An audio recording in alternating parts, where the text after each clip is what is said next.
Good evening and welcome to Tucker Carlson Tonight. Every American is born with inherent rights. That's what our founding documents say, and the purpose of the U.S. government is to protect those rights. That has been our national creed for hundreds of years, and it's worked. But the left no longer believes it. Progressives have decided that the Bill of Rights applies only to people who agree with them. Their views are protected by the First Amendment. Your views are hate speech. The Second Amendment covers their security detail. You can't be trusted to have a gun at home. Now the activist left is telling us that people who disagree with them no longer have freedom of movement or association. They can't go to the movies or go to restaurants. If they dare leave their homes, they will be surrounded by mobs and threatened. It's happening. Last Friday, White House Press Secretary Sarah Huckabee Sanders and her family were forced to leave a restaurant in Virginia because the owner didn't like their politics. Sanders and her husband went home, but the rest of their family went to another restaurant. That wasn't good enough. They had committed the sin of being related to someone who works at the White House. So progressives continued to harangue them as they tried to eat. This is happening in a lot of places to a lot of people. Protesters, for example, have massed outside the home of White House aide Stephen Miller. In case their intentions weren't clear enough, they put up mock wanted posters with Miller's face on them. A DHS employee, meanwhile, found a burned, decapitated animal carcass on his front porch.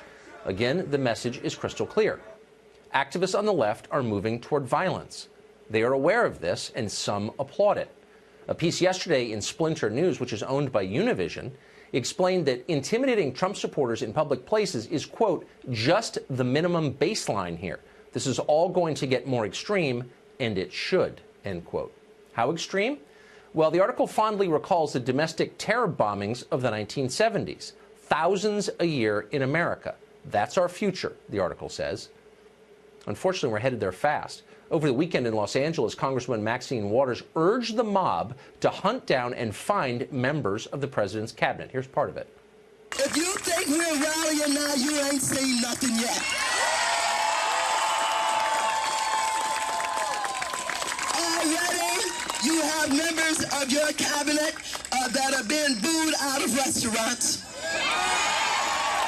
who have protesters taking up at their house, who's saying no peace, no sleep. No peace, no sleep. Let's stay the course. Let's make sure we show up wherever we have to show up.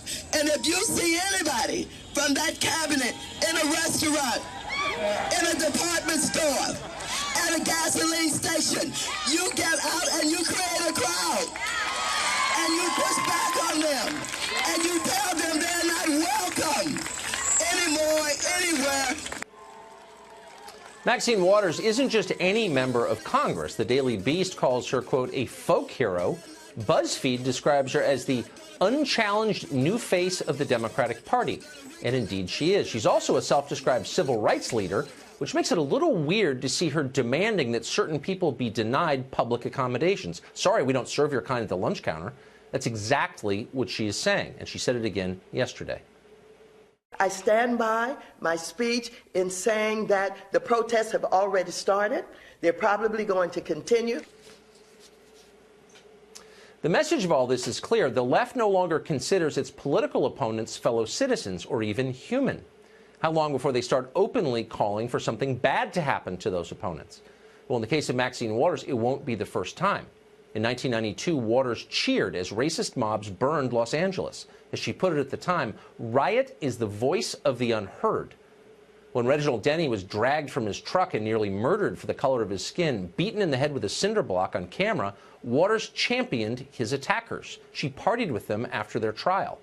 Maxine Waters has a record of endorsing mob violence. Everyone in Washington knows that. Democrats don't care.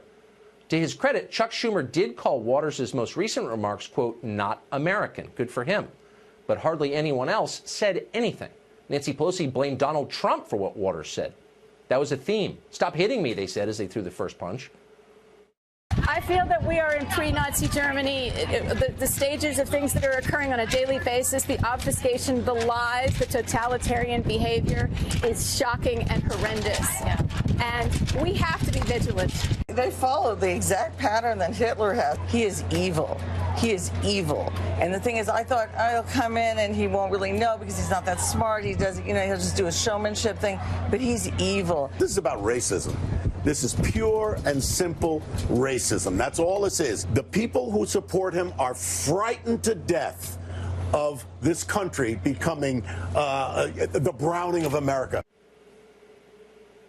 Something interesting has happened. As progressives become more authoritarian and less tolerant, they seem more convinced that they're fighting actual Nazis rather than their fellow Americans with whom, in the scheme of things, they have only relatively mild political differences. The more they accuse the administration of extremism, the more extreme they become. And that's not surprising, because once you decide that the people who disagree with you are Nazis, everything is allowed. Why wouldn't you threaten them in restaurants or burn their houses down, or who knows? This could very well end in tragedy. You start talking like this and you don't know where it's going to go. Some progressives seem to welcome all that. Quentin James, who's the head of a political action committee that supports Democrats, recently announced that those calling for calm are, quote, accomplices of the current administration. Accomplices?